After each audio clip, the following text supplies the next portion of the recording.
meet your name and everything else. And with that, though, I get the privilege, the honor at this moment to introduce and welcome to the stage our pastor, Paul Doherty. Would you make some noise for Pastor Paul? We love him. He's our pastor. Come on, man. Thank you, Sam. Y'all doing good this morning? Thank you for the two people that stood up for me. It's all good. You don't have to stand up for me. But let's do this. Will you stand up for Jesus? Get up on your feet. Come on. Give God some praise this morning.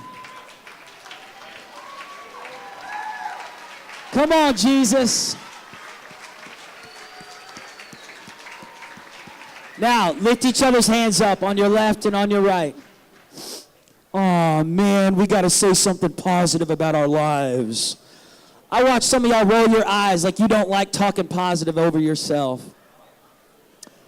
Hey, listen, I forced you to do this, and here's why. Because you have power in your words, and you have power when you lift up your brothers and your sisters on your left and on your right, the brotherhood, the sisterhood. They need your encouragement. So on the count of three, let's say this together. 1, 2, 3. I'm here on purpose because I have a purpose. My heart is open. My mind is ready to receive because God is not finished with me yet. My best days are right in front of me. And I have victory in my life because Jesus lives in me. All right, you can be seated. You can hit that video.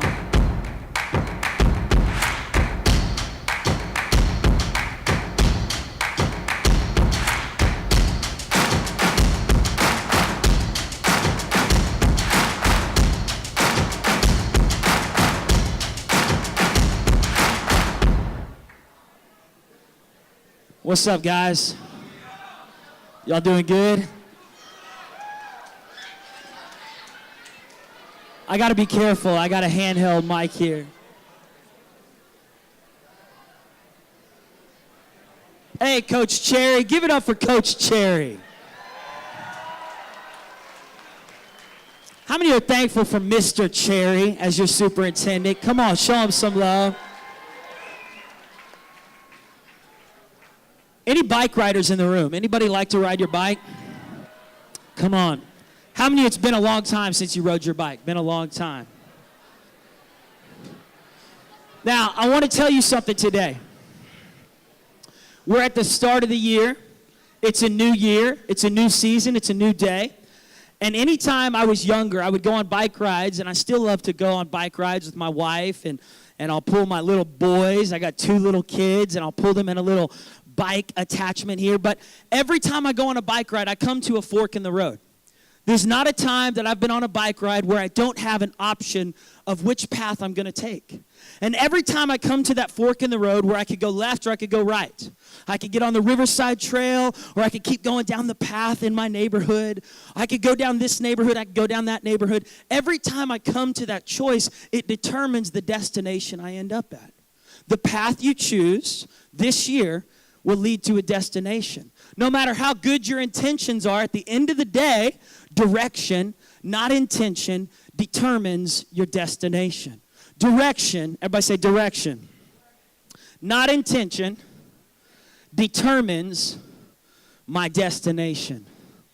Now let's think about that for a second. Let's say I wanted to ride my bike down to the Arkansas River. And let's say I was so excited, I'm going to go down and see the puddle of water in the middle of the Arkansas River. I'm so excited to go check out that little bit of water, and I've got all the intentions to get there. I get on my bicycle, and I start heading down 71st Street, and I start driving towards Woodland Hills Mall. How many of y'all think I'm going to end up at the Arkansas River? No. Why? I'm headed in the opposite direction, no matter how good my intentions are. No matter how excited I am to get to the Arkansas River, if I'm not actually headed in that direction, my intentions don't matter. And Proverbs 22 verse 3 says this, that a prudent person, a wise man, a wise young girl at Victory Christian School, a wise young basketball player, a wise young football player, they see danger coming from far away. Wise people, they're looking into their future. They're not just so consumed with their present. They have a little bit of of predictability. They can see down the road a little bit. They understand that today's decisions are connected to tomorrow's consequences. And so it says a prudent person foresees danger and takes precautions. In other words, you come to a fork in the road and you go, I could go left or I could go right. I could go to this party or I could stay home. Staying home might be frustrating. I might be lonely. I might be mad because other people are hanging out at the party. But if I go to that party, I know that there's things that I might do that I might regret. I could be with this person. I could stay in this relationship. I could cross these boundaries. I could do whatever I feel like doing. But if I have all the intentions in the world of being a man of purity, of saving myself for marriage, at the end of the day, it's not about my intentions. It's about the path that I choose. So listen, it says the simple person, they keep going down the path, and they suffer the consequences of the path they choose. We live right now in a world that wants to do whatever we want to do, and we don't want to suffer the consequences of it. And the reality is you can't escape the consequences of your choices. It's not God being mean. He's a great God. He's a nice God. At the end of the day, it's your choice. The path you choose will lead to consequences. So Proverbs 2, verse 20 says this. It says, choose the path of righteous people. Follow in the way of people that are going the direction that God's called you to go. Stay on the paths of righteousness. Everybody say, pick your path. And say, pick your people. Pick your path and pick your people. Now, Proverbs 4, verse 14 says this. Stay away from wicked people. Stay away from the path of evil doers. When you see that path of wickedness, don't even go near it. You say, but Paul, it sounds fun. It sounds exciting. I want to do what my parents tell me I can't do. I want to do what I feel like doing. I want to do what my body wants me to do. Listen, the more you give in to your feelings and you become a slave to your feelings, the less you start to feel good about your life. You could do what you want to do. You could do whatever you feel like doing, but it leads to destruction. It is a self-destructive path. You say, no, Paul, there's no consequences. How many of y'all watched the national championship last night, Alabama versus Georgia? I know, it was bittersweet. It was bittersweet. I didn't really want to watch it because I was like, man, OU is supposed to be in the national championship. We got robbed. But listen. The coach made a decision last night. The Alabama coach made a decision at halftime. He decided when we go out, I'm changing my quarterbacks. I'm putting in the true freshman. It was a risky move, but his decision led to the destination that they won in the end. Right? He threw the touchdown pass right there at overtime. But your decisions will lead to your destinations. You can keep going down a certain path and just pretend as if this path isn't going to have any consequences. Or you can recognize, you know what? I think my choices actually affect my outcome. I think my choices today, listen up, my choices today will determine where I'm at tomorrow. People have asked me, Paul, how are you at where you're at right now? How is your family? How are you and your wife? You know, you're married, you have children, you guys are happy, you're doing what God's called you. How did you get there? And all I can say is, it's because I picked the right people and I picked the right path. It wasn't me. It was just those choices. It was listening to sermons like you're listening to today and going, you know what? I think it matters who I hang out with. I think it matters what I'm doing while I'm in middle school, while I'm in high school. Even though I'm in 9th grade, my decisions in 9th grade will determine where I'm at in 10th grade. My decisions in 10th grade will determine where I'm at in 11th grade. My decisions in 11th grade will determine where I'm at my senior year. And my decisions in college will determine where I go after college. So many people are living as if our decisions aren't connected to our consequences. When I was in college, I had a Spanish teacher, and he warned us. He said, there's a Spanish exam coming up, Spanish 203. And he said, I want you guys to study. And so, I procrastinated. Everybody say, don't procrastinate. So I procrastinated. I waited the day of the exam to study. And I get in my Spanish book, and I'm going over, the nouns and the verbs and all the crazy stuff that, that we have to learn. And I say it's crazy, but it's amazing. The Spanish language is amazing. But I just spent like 30 to 40 minutes in there, and then I went into the exam, and guys, I did terrible. I got a D- on my exam. What was I doing? I was picking a path, and now I was reaping the consequences of the choice that I made. My path was procrastination. When I chose the path of procrastination, I reaped the consequences of procrastination. So I went to my teacher. I said, please, please, please forgive me. You know, I'm on my knees. I'm like crying. I'm trying to force some tears. And he's laughing. He's like, Paul, I forgive you, but it doesn't excuse the consequences. I go, wait. But you forgave me. He goes, yeah, but forgiveness and consequences are two separate things.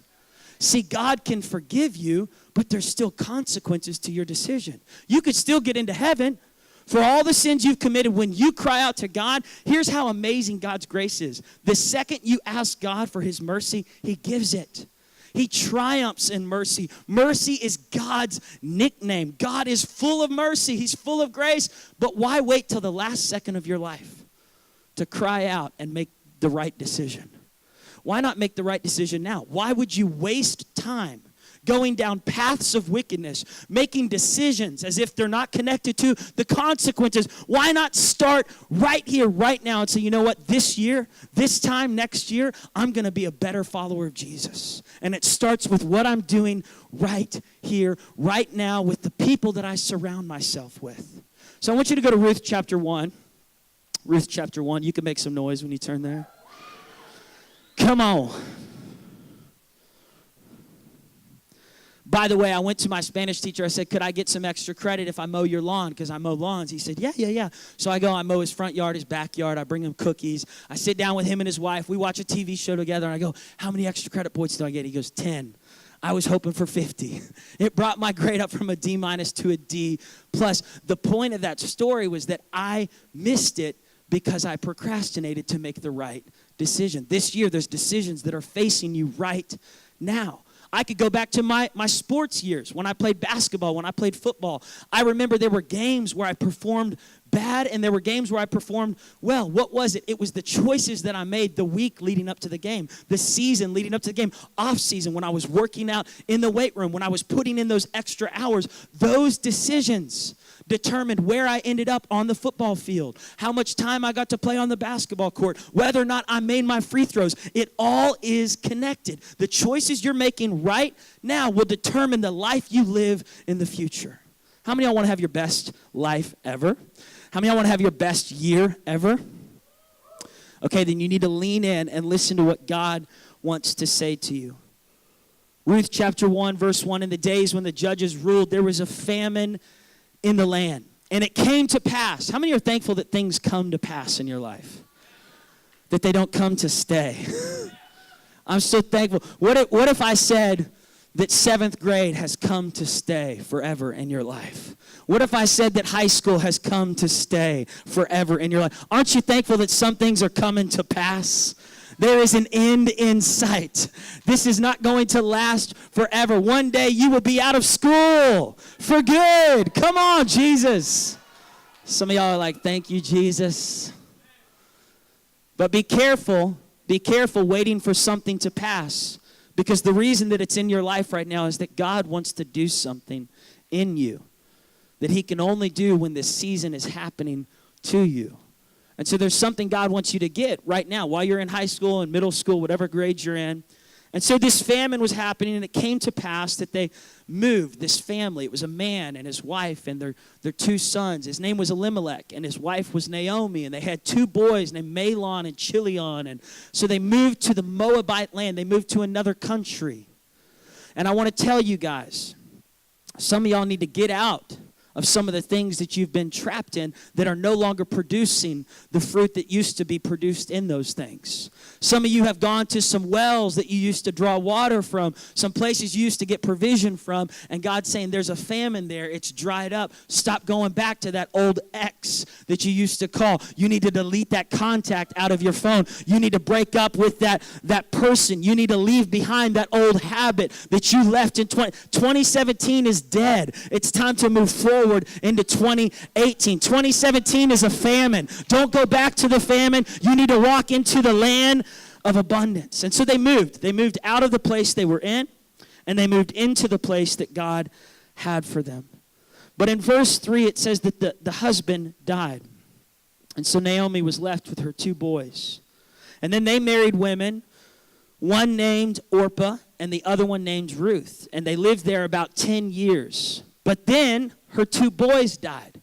So now Naomi is left with 2 sons in a foreign land. She has a choice to make. She can either stay here or she can get out. She can move forward into this new season, this new chapter.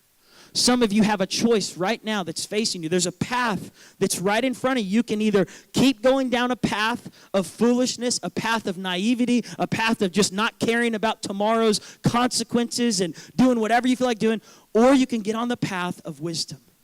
And you can say, you know what, it's time for me to chart a new course for my life. This is what Naomi was doing. So she got out of that land. I love what it says in verse 6. It says, so Naomi arose. Everybody say, rise up. Turn to the person next to you, say, rise up. Some of you need to arise to become who God's called you to be. You need to rise up out of fear, and you need to rise up into faith. You need to rise up out of making excuses and start rising up to take responsibility. You need to take extreme ownership of your life. You say, no, Paul, my life is in God's hands. And that's great. That's a great cliche saying. But what I hear God saying back to you is, I'm not going to force you to make the right decisions. Just like I didn't force Adam and Eve to eat from the right tree. God gives us the power of free will. If you think every choice you make has been predestined and predetermined and predecided, man, I feel sorry for you. You act as if you have no ability to make a choice with your life. God is not going to choose the right path or the wrong path for you. He's not going to choose the right friends or the wrong friends. Your life is up to you. You get to decide who you're going to be with, the choices you're going to make, what you're going to drink, what you're going to eat, what you're going to smoke, whether or not you're going to smoke. You get to choose the life. You say, but Paul, life has dealt me a bad hand. You don't know the parents I have. You don't know the family I've grown up in. My older brother, he's into this drug. My older sister, she's into this. And listen, I understand dysfunctional families. God understands dysfunctional families. God uses dysfunctional families to bring him glory. God chooses some of the greatest leaders in the Bible came from broken homes. Came out of families where the daddy was an alcoholic, the granddaddy was an alcoholic, the parents were divorced, the grandparents were divorced. Everybody had walked through dysfunctional decisions, and yet God interrupts the family and says, it stops with you. The buck stops here. You get to choose a new path for your life. The same God that brings generational blessings can break generational curses. You don't have to stay addicted to pornography. You don't have to stay addicted to what your dad did or your granddad did. You don't have to repeat the same mistakes that parents have made. Man, this message is so important for your future because the choice is up to you. The life you want to live is literally right in front of you. You're on your bike. You get to choose which path you want to take. I was talking with my coach this morning, Coach JC. I don't know if his daughter Olivia's in the house, but how many of y'all are thankful for Olivia Keneally? Come on, give her some love this morning. I was talking to Coach JC, and he was saying, your health is up to you. Your health is up to you. So many of us, we just chuck it off to chance. We just chuck it up to God. We just go, God will take care of my health. No, God says, I gave you the power to take care of your health. I gave you the power to eat the right food. I gave you the power to sleep when you need to sleep, to rest your body. So many of us are asking God to do something for us that God has already given us the power to do for ourselves. God's given you the power to have a healthy life. He's given you the power to have a pure mind. He's given you the power to have healthy relationships, to get out of toxic relationships that are destroying you. And Naomi, she had to rise up. She had to make a decision. She said, I can't stay here because here is holding me back from there. Here is my comfort zone. Here is where I've lost everything. And if I stay here, I'm going to sulk in my bitterness, in my resentment, in my anger, in my hatred, in my excuses. So I have to move out of here and into there. Where is there for you? Proverbs 29:18 says, without a vision, people perish. Without a there, people don't know where to go. Without a destination, people don't know what path to choose. Everybody say, pick your path. If you're like me, I have to type in the destination on my Maps app. How many of y'all use your Maps app on your phone? Google Maps or Apple Maps. And so I'll type in, I'll just type in right now, the Mayo Hotel. Come on, Mayo Hotel, downtown. Now look at this. I've got 3 paths to choose from. I've got 3 paths. One path says it'll take me 20 minutes to get there. Another path says it'll take me 26 minutes. And another path says it'll take me 26 minutes as well. I can choose the slowest path or I can choose the fastest path. Why would I choose the slowest path? Some people go, well, it's all about the climb. It's all about the journey. You just got to take your time. Time is your most valuable commodity. You don't get it back. Once the hourglass runs out of sand, it's over, my friends. You can't turn it back over and start again. You know how many older people I've talked to at the altars of our church services that say, I wish I could go back to 7th grade. I wish I could go back to my senior year, and I wish I would have picked a different path.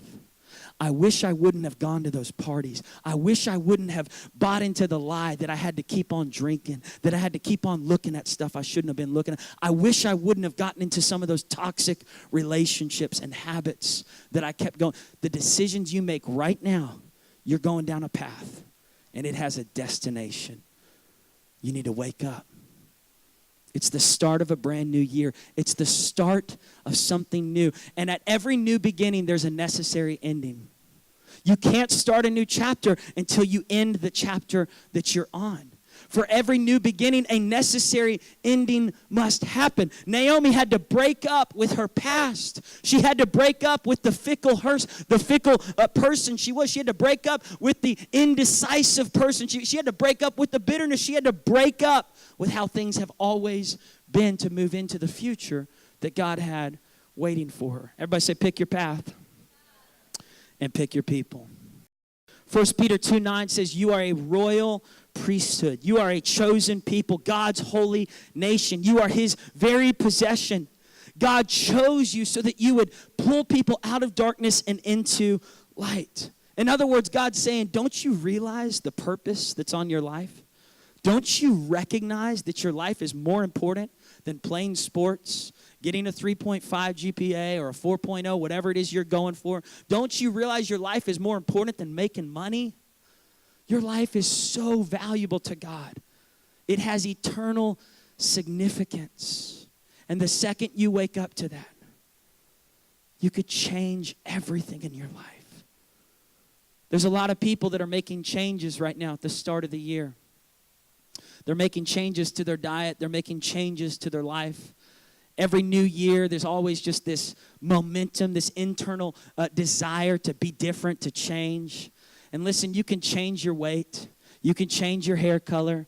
You can change your location. You could change your school. You could change your church. You could change everything around you. But if you don't change you, nothing's going to be good enough. Because you take you with you everywhere you go. So you could go to Jinx, but you're going with you. Finally, I'll be happy. As soon as I get out of this place, I'll finally be happy. No, you won't. Because you'll find something to critique about the next school and the next church and the next place and the next family. As soon as I move to Colorado, I'll be in the Rockies and I'll finally be happy. No, the Rockies can't fix what only you can fix.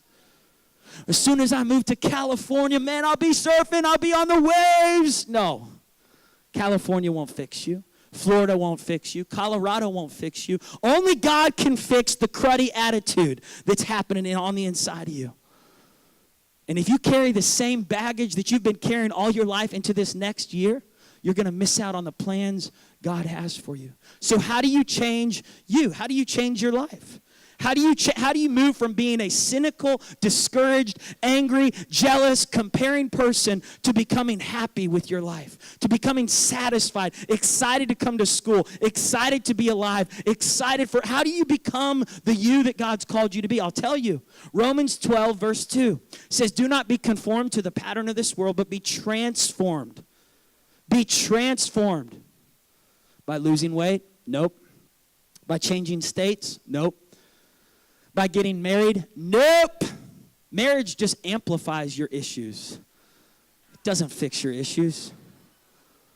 By finally getting to have you know what? Nope. Doesn't solve it. Doesn't solve it. By finally getting to go, no. Be transformed, be changed, be renewed by the renewing of your mind. By the renewing of your mind. It starts in here. The battle's between the ears. If you can win the battle in here, you can win the battle out there. The battle for happiness is not what you eat. It's not what you wear. It's not where you go to school, where you go to church. It's not the parents you have or the kids or marriage or season of life. Happiness has nothing to do with outside circumstances. It has nothing to do with external situations. Happiness is an inside job. Joy is an inside job. Peace is an inside job. Satisfaction with life. How many of y'all know some people that are dysfunctional? Okay, don't look at them if you know who they are, if they're in the room. We all know people that make some dysfunctional decisions, that keep going into toxic things. I'll give you an example here. As a pastor, I've gotten the chance to minister to a lot of people, and I was talking to this one girl, and this was years ago. She's no longer here, but she said, Paul, I grew up in a home. My mom's been married 6 times, and she's divorced 6 times. And the guy she's with right now, they're not married. They're just together. And this girl's coming to me. She's a young adult. She's coming to Ashley and I, and she's trying to figure out, how do I not do what my mom has done? Because I've watched her make dysfunctional decisions my whole life. I've watched her go into marriages as if this husband's going to solve her problems, as if this guy is going to fix her, as if this next marriage is going to fix the happiness problem inside her. She keeps choosing these paths that keep leading her to more hurt and more emptiness and more barrenness. So what do? I said, well, first off, the great thing is you've recognized it. The second thing is you need to forgive her. You can't hold bitterness against your mom because that's not going to make you better. You got to love her even through the dysfunction, even through the pain, even through the hurt. Third of all, you get to choose for yourself the life you want to live. You don't have to repeat what she's done. And it starts with renewing your mind. If you want to change your life, you got to change your attitude. If you want to change your attitude, you got to change your thoughts. If you want to change your thoughts, you got to change your belief system. If you want to change your belief system, you got to change your thinking habits. If you want to change your thinking habits, you've got to change your will. Everybody say willpower. God gives you the power to choose. We live in a world that says if you feel like doing it, then do it. If you feel like you are it, then you are it. No, you're not. You are not a slave to your feelings. Just because you feel like you're something doesn't mean you are. There's times where I've felt unqualified, not good enough, insecure, upset. There's times where I've felt angry. Just because I feel something doesn't mean that I am something. So we're in a world right now where people are choosing their gender, and it's like they're born a male, but they feel like being a female, so they're just going to be. You don't have to do what you feel. People are in this world right now, and they're choosing their preference of who they're going to marry, what sexuality they're going to. You don't have to do what you feel. And when you live based on how you feel, you continue to go down paths that leave you empty, angry, upset, dysfunctional, and you pass it on to the next generation. You say, Paul, that's mean. No, that's truth. And you need some truth this morning. I could give you sugar-caked messages that make you feel good and say, do whatever you feel. It's going to be your best life ever. But I'd be lying to you. I'd be lying to you. If you interviewed the most successful people in the world, they would say the message I'm preaching to you right now, even the non-Christians, they would say, if I lived how I felt, every time I felt like getting Krispy Kreme donuts, every time I felt like ordering a large pepperoni pizza from Pizza Hut at midnight, if I did whatever I felt, I wouldn't be the successful person I am. The success that you're waiting for is tied to this message right here, right now. You want to have your best life yet? It's time to pick the path that leads to life. I want the band to come up as I get ready to close. Just a few more minutes and I'm almost done. So Naomi rose up. She rose up and she headed out. And on her way, she turned to the 2 daughters-in-laws that were with her, Orpah and Ruth, and she said, in fact, Just the keyboard, not the whole band, just the keyboard. Come on up here. But she said this. She said, you can leave. You can go back to your comfort zone. You could go back to your homeland. You could go back to the Moabites. I'm heading towards Israel. I'm headed towards there, but you don't have to go there. You can stay right here with the people you've been used to, with the way things have been in your life. You could stay here. Sometimes you don't get to choose who goes with you and who stays. Not everyone from your history is called into your destiny. Not everyone from your past is called into your future. There's some people that have left you, and you need to let them go. You don't need to beg them to come with you. Let them go. All that left couldn't stay, and all that stayed couldn't leave. There's some people that you need to kiss goodbye. You need to say, you know what? Peace out. I can't hang anymore. I can love you from a distance, but you're not going to be part of my inner circle. You say, Paul, that's mean. I'm saying this. You need to be friends towards everyone. Be friendly. But you need to be selective with the people that you're bringing into your inner circle, that you're allowing to give you advice, that you're allowing to influence you. Your friend, show me your friends and I'll show you your future. Proverbs 13 says that people who hang with wise people become wiser. But the man who hangs out with fools, his life falls to pieces. I'm not saying just hang out with the cool crowd. I'm saying hang out with wise people. Hang out with people that are going somewhere with their life. If you're hanging out with people that keep pulling you back to your history, you need to say, you know what? I'm done with my history. I'm headed towards my destiny. If you're hanging out with people that keep reminding you about your past, you need to say, I'm done with my past. I'm headed towards I'm more in love with my future than I am with my past. I want you to say that with me. I'm more in love with my future than I am with my past. What is the future that God has for you? Without a vision, people perish. What are the goals that you're writing down this year? 1,000% of the time, the people who write down their goals, they fulfill it, versus the people who don't. Habakkuk 2 verse 2 says, write down the vision, make it plain, write down the destination, circle it, so that he who reads it may run with it. This is a year to write down where God wants to take you. If you need to write some things down in your notes today, sitting in Bible class, or maybe tonight, or this week, that you take some time and say, okay, by the end of this year, I want to be finished with reading my entire Bible from Genesis to Revelation. By the end of this year, I want to be making healthier decisions for my body. By the end of this year, I want to have given $1,000 away to poor people in need. I want to be a more generous person this year. By the end of this year, I'm going on a missions trip. By the end of this year, I'm going to get involved in my local church. I'm going to start being consistent. I'm going to serve in my youth group. I'm going to serve in the children's church. I'm going to get involved. I'm going somewhere with my life. I'm done playing games. I'm done wasting time. I'm not going to school just to waste my life. I'm going to school because I have a successful future in front of me. And I'm done staying in these old habits and these toxic ways of thinking. Come on, Jesus. You need to break up with your past so that you can embrace your future. When it came time for Ashley and I to start courting each other, and Ashley's my wife, when it came time for now I'm not talking about engagement, I'm talking about when we got serious in our relationship. We were moving from being just friends to now courting each other. She said this to me. She said, are there any girls that you're still talking to on social media? I said, just friends. She said, if you want to get serious with me, you need to say goodbye to some of those old girlfriends that you've been hanging out with and talking to.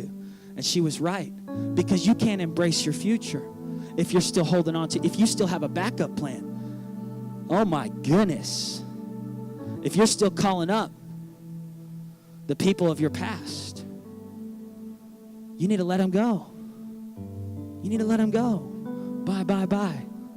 You're moving on.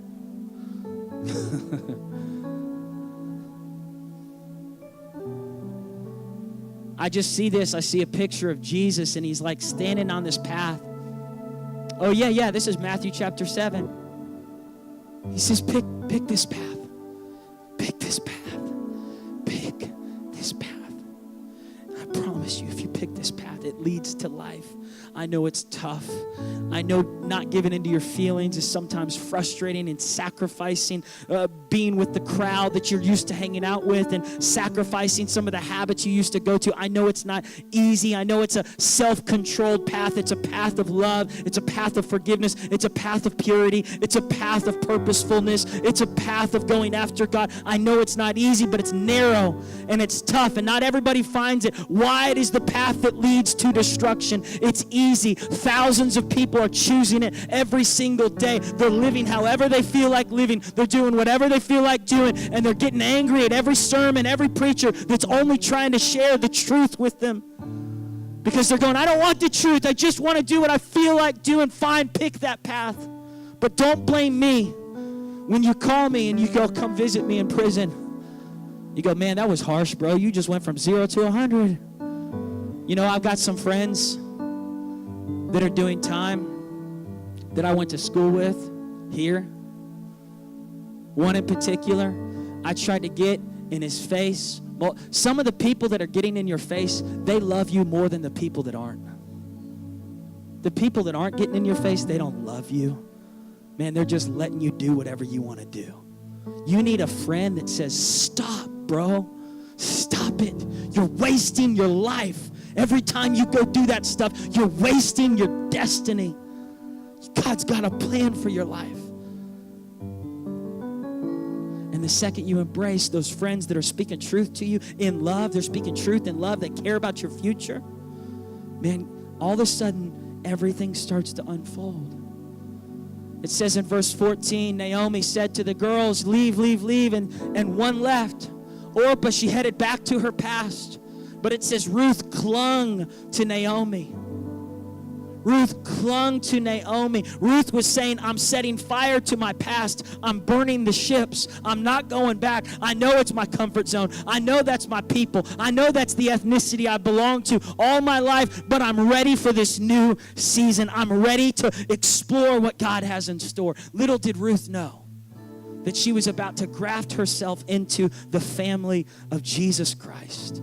Her name would be remembered in the New Testament as the woman, the grandmother of King David. And out of King David's genealogy would come Jesus through Mary and Joseph. Ruth was changing everything about her life. And so she said to Naomi, don't tell me to leave anymore. Where you go, I will go. Where you live, I will live. Your God will be my God. Your people will be my people. Where you are buried, I'll be buried. Where you die, I'll die. I'm with you till death do us part. Ruth was connecting to her future, and she was disconnecting from her past. Now Naomi moved on, and they headed to Bethlehem, and they got to Israel. Naomi was discouraged. She was bitter. She was hurting. She's moving forward towards her future, but she's still carrying baggage from her past. And it says in verse 22 that when they arrived there, they had arrived at the beginning of harvest season. Little did Naomi know, everything was about to change. She was hurting, she was empty, but she was moving with purpose. And because she was moving with purpose, she was aligning her life for the plan that God was about to unfold for her. I want you to stand to your feet, bow your heads, and close your eyes all over this place.